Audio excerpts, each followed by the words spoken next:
Hi friends, ఈరోజు మనం చూడబోయే వీడియోలో బ్రహ్మ విష్ణు మహేశ్వర్లలో ఎవరు గొప్పవారు అనే విషయం గురించి తెలుసుకుందాం.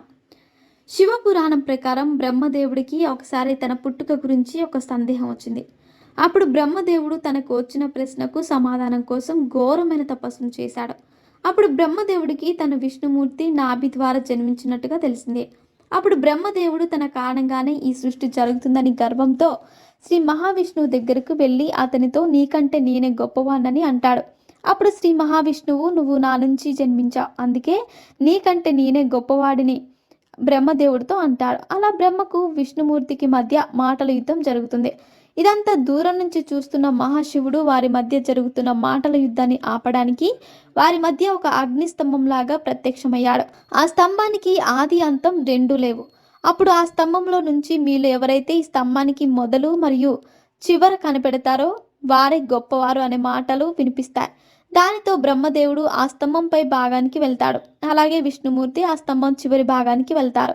వారు ఎంత దూరం ప్రయాణించినా ఆ స్తంభానికి మొదలు మరియు చివరి భాగం కనిపించదు. దానితో అలసిపోయి తిరిగి వెనక్కి వచ్చేశారు. అలా వచ్చిన శ్రీ మహావిష్ణువు తన ఓటమిని ఒప్పుకున్నాడు. కానీ బ్రహ్మదేవుడు మాత్రం ఈ స్తంభానికి చివరి భాగాన్ని కనిపెట్టేశానని అబద్ధం చెప్పాడు. దానితో కోపం వచ్చిన మహాశివుడు తన చిటికెన వేలుతో బ్రహ్మదేవుడి 5వ ముఖాన్ని నరికేశాడు. అంతేకాకుండా ఈ ప్రపంచంలో ఎవరూ తనకి పూజలు చేయరని మహాశివుడు బ్రహ్మదేవునికి శాపాన్ని ఇచ్చాడు. అలాగే విష్ణుమూర్తితో తనతో సమానంగా తనకు పూజలు జరుగుతాయని ఆశీర్వదించాడు. శివపురాణం ప్రకారం త్రిమూర్తులలో మహాశివుడే శ్రేష్టమైన వాడు. అలాగే భాగవతం ప్రకారం సప్త ఋషులు త్రిమూర్తులలో ఎవరు గొప్పవారు అని తెలుసుకోవాలని అనుకుంటారు. అప్పుడే సప్త ఋషుల్లో ఒకరైన భృగు మహర్షి బ్రహ్మ విష్ణు మహేశ్వరులకు ఒక పరీక్ష పెట్టాలని అనుకున్నాడు. అప్పుడే మహర్షి బ్రహ్మదేవుడి దగ్గరికి వెళ్ళి అతనికి నమస్కారం చేయలేదు. దానితో బ్రహ్మదేవుడికి కోపం వచ్చింది. కానీ భృగు మహర్షి తన మానస పుత్రుడు కావడంతో తన కోపాన్ని అణుచుకున్నాడు. ఆ తర్వాత భృగు మహర్షి కైలాసం వెళ్ళాడు.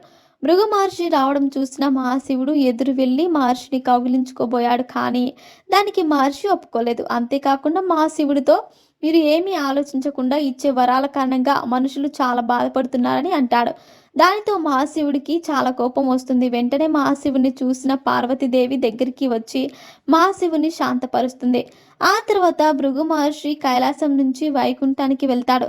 ఆ సమయంలో శ్రీ మహావిష్ణువు లక్ష్మీదేవి ఒడిలో పడుకొని ఉంటాడు.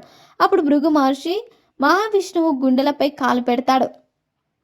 అప్పుడు శ్రీ మహావిష్ణువు భృగు మహర్షితో మహర్షి నా వక్షస్థలము చాలా దృఢంగా ఉంటుంది. మీ పాదానికి ఏమైనా దెబ్బ తగిలిందా అని నేను మీరు రావడం చూడలేదని చూస్తే తప్పకుండా మీకు స్వాగతం పలికేవాణ్ణని అంటాడు.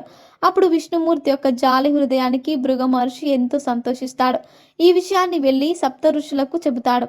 సప్త ఋషులు త్రిమూర్తులలో విష్ణుమూర్తి శ్రేష్ఠుడని నిర్ణయిస్తాడు. కానీ ఈ ప్రపంచాన్ని సృష్టించాలంటే తప్పకుండా బ్రహ్మదేవుడు ఉండాలి. అలాగే ఈ ప్రపంచం సమతుల్యంగా ఉండాలంటే దానికి విష్ణుమూర్తి ఉండాలి. అలాగే ఈ సృష్టి వినాశనం అవ్వాలంటే దానికి మహాశివుడు ఉండాలి. అందువల్ల త్రిమూర్తులలో ఏ ఒక్కరు ఒకరికంటే ఒకరు గొప్పవారు కాదు. వీరు ముగ్గురు ఉంటేనే ఈ సృష్టి ఉంటుంది.